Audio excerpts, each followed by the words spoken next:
गरमीची वेळ होती आणि मुलं शाळेतनं घरी येत होते की अचानक त्यांची नजर एका विशाल लोह्याच्या गेटवरती जाते. तो गेट एवढा मोठा होता की त्याची सुरुवात आणि त्याचा शेवट कुठे होत होतं हे कोणीच नव्हतं सांगू शकत. बघत आहात मित्रांनो, हे गेट किती मोठं आहे. हो हो, हा बघत आहोत ना. बघतोय. पण ह्या गेटला ह्या काळ्या पडद्यानं का झाकलं असेल बरं, ते नाही माहिती. ए चिंटू, हे बघ, काय इथे काहीतरी लिहिलंय. काय? अरे वाचायला तर दे. गाववाल्यांकडनं विनंती आहे की कृपया ह्या पडद्याबरोबर छेडखानी नका करू. बोलतात की काही वर्षाआधी गावामध्ये एका राजाला एका नर्तिकेवरती प्रेम झालं होतं. राजा आणि नर्तिकेच्या विवाहाशी मोठ्या मोठ्या पंडितांना विरोध होता. यासाठी त्या नर्तिकेला षडयंत्र करून त्याला मारून टाकलं. आणि जेव्हा राजाला ही गोष्ट माहिती पडली तेव्हा त्यांनी आत्महत्या करून आपलं जीवन संपवून टाकलं. तेव्हापासून आजपर्यंत राजाची आत्मा या गावावरती श्राप सारखी मंडळवते आहे. यासाठी आता या गावामध्ये कोणीही नाही राहत. कृपया तुम्ही सुद्धा या शांतीला भंग नका करू. हो, तर या पडद्याच्या मागे एक गाव आहे आणि ते राजाचं भूत आहे. हे देवा, मला तर भीती वाटतीये. आपल्याला इथून जायला पाहिजे. अरे यार रवी, तू चुप होऊन जा. बरं मित्रांनो, माझ्या डोक्यात एक आयडिया आला आहे. काय? मला नाही वाटत की इथे राजाचं भूत आहे. आपण ह्या गेटला पार करून तिकडच्या साईडला जायचं. काय माहित आपल्याला एखादा खजिना मिळेल. खजिना? चिंटू, तू पागल झालाय. आपल्याला चुपचाप घरी जायला हवं. अरे पण रवी बरोबर बोलतोय. आपल्याला इथून निघायला पाहिजे. काळ्या पडद्याच्या मागचं राज काय होतं हे मुलांना आता माहिती पडलं होतं आणि आता ते परत घरी निघून जातात.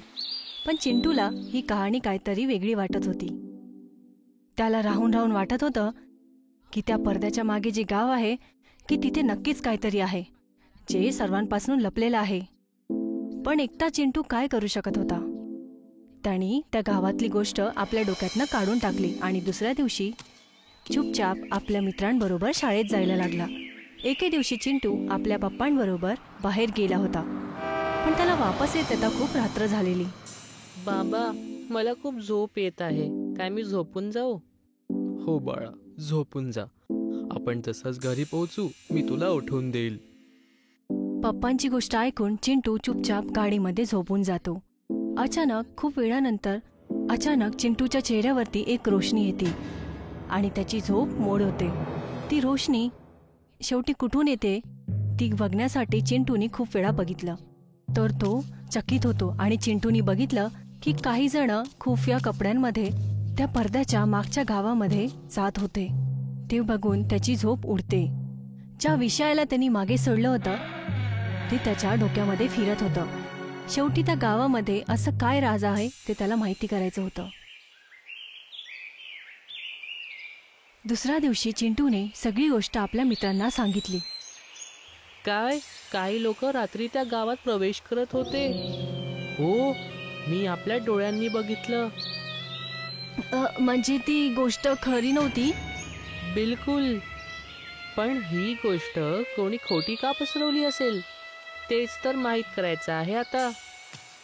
चिंटूने ठरवलं होतं की त्या पडद्याच्या मागे काय आहे तो सगळ्यांच्या समोर आणूनच राहील. त्याने एक युक्ती लढवली ज्याने एक गावाच्या सरपंचला त्यांनी सामील केलं. ठीक आहे बाळांनो, मी तुमच्या सोबत आहे. कोणाला अशी खोटी गोष्ट सांगून फसवणं चांगली गोष्ट नाही. म्हणून याच्या मागे जो कोणी पण आहे त्याला सगळ्यांसमोर आणण्यासाठी मी तुमची मदत नक्की करणार. सरपंचीचा सोबती मिळून मुलं खूप खुश झाले होते आणि त्यांनी आपल्या योजनेवरती काम करणं चालू केलं. रात्री चिंटू झोपेमध्ये बडबड करायला लागला. तू मुक्त आहेस, तू मुक्त आहेस. चिंटूला या हालतमध्ये बघून तिच्या घरातले लोक चिंतित येतात. अरे, या मुलाला काय होतंय? चिंटू, चिंटू. आईच्या खूप बोलण्यावरही चिंटूने आपले डोळे नाही उघडले. यासाठी चिंटूच्या आईने त्याच्या चेहऱ्यावरती काही पाण्याचे बूंद छिडकले.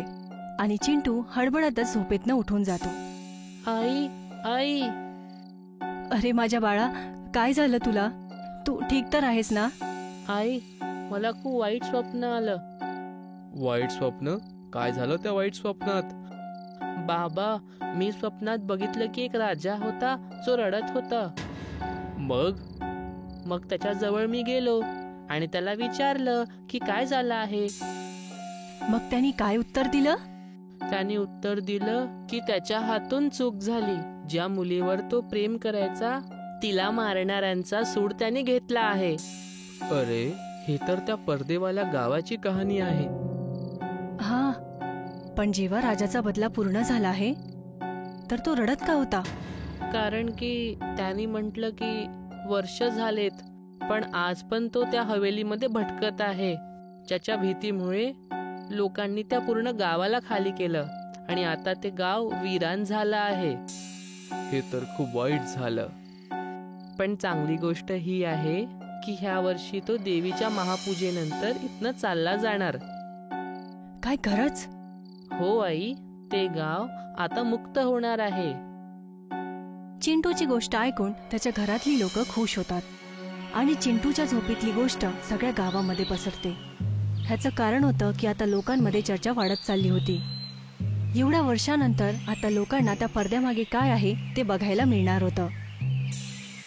दुसऱ्या दिवशी गावामध्ये देवीची महापूजामध्ये गावातली चहलपहल वाढली. ती लोक खुशीमध्ये नाचत होती. शेवटी महापूजा ही चालू झाली होती आणि सर्वजण उत्साहामध्ये तिथे सामील झालेत. तेवढ्यातच, चिंटू, तुझ्या स्वप्नातली नाटकची गोष्ट तर काम केली. हो ना, पूर्ण गावाला शापापासून मुक्ती मिळेल, सगळे आजाद होतील. हीच गोष्ट होत आहे. हेच तर हवं होतं आपल्याला. आता फक्त पूजा संपायची वाट बघायची आहे. मग या सर्वांच्या मागे कोण आहे हे सगळ्यांच्या समोर येऊन जाणार. चिंटू आणि त्याचे मित्र विश्वासाने भरलेले होते. तेवढ्यातच महापूजा संपली ही घोषणा केली जाते. पूजानंतर सर्वजण आपापल्या घरी जातात आणि शांतीने झोपून जातात. पण अर्ध्या रात्रीच चिंटू, किरण आणि रवी चुपचाप त्या पडद्याच्या गेट जवळ जातात आणि तिथे गेल्यानंतर त्यांना असं माहिती पडतं की तिथे कोणीच नाही आहे आणि ते निराश होतात. अरे चिंटू, इथे तर कोणीच नाही आहे. अरे हो.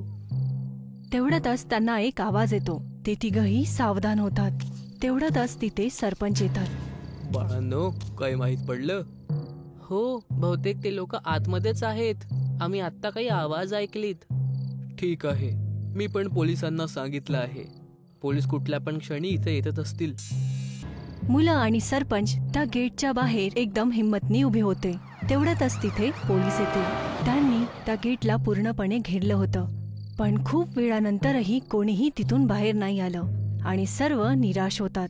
पण शेवटी सर्वांनी परत जाण्याचा निर्णय घेतला. पण तेवढ्यातच त्या गेटवरती हालचाल होते.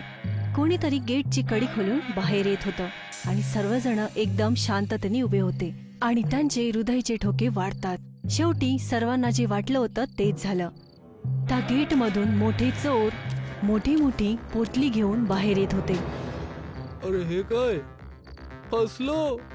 इथून पळण्याच्या बाबतीत विचार पण करू नका. पोलिसनं तुम्हाला 4 जागेवरून घेरलं आहे.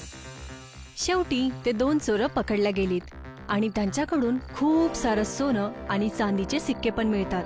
हे सर्व बघून पोलिसांचं एकदम होश उडून जातो. त्यांनी त्या चोरांकडे विचारपूस केली. तेव्हा ही गोष्ट समोर आली. आम्ही चोर नाही आहोत. आम्ही ह्या खजिन्याचे रक्षक आहोत. राजाच्या गेल्यानंतर आमच्या कुटुंबावर ह्या खजिन्याची रक्षा करण्याची जबाबदारी आली होती. पण इतक्या वर्षानंतर जर कोणाला खजिन्याबद्दल माहीत पडलं असतं तर हा खजिना सरकारनं जप्त केला असता आणि आम्हाला काहीच नसतं मिळालं. म्हणून वर्षांपासून चालू असणाऱ्या अफवांना आम्ही तसंच ठेवलं, ज्यानं तो खजाना आम्ही आमच्या फायद्यासाठी वापरू शकू. आम्हाला क्षमा करा, आम्हाला क्षमा करा. क्षमा करू? तुम्हाला माहीत पण आहे की तुम्ही काय केलं आहे? लोकांना आपल्या लालचमुळे फसवलं आहे. तुम्हाला याची शिक्षा तर नक्की मिळणार. शेवटी पोलिसांच्या मदतीमुळे खरं सगळ्यांच्या समोर आलं होतं. सोबतच पूर्ण गावांच्या मध्ये चिंटू, रवी आणि किरणचा सन्मानही केला गेला.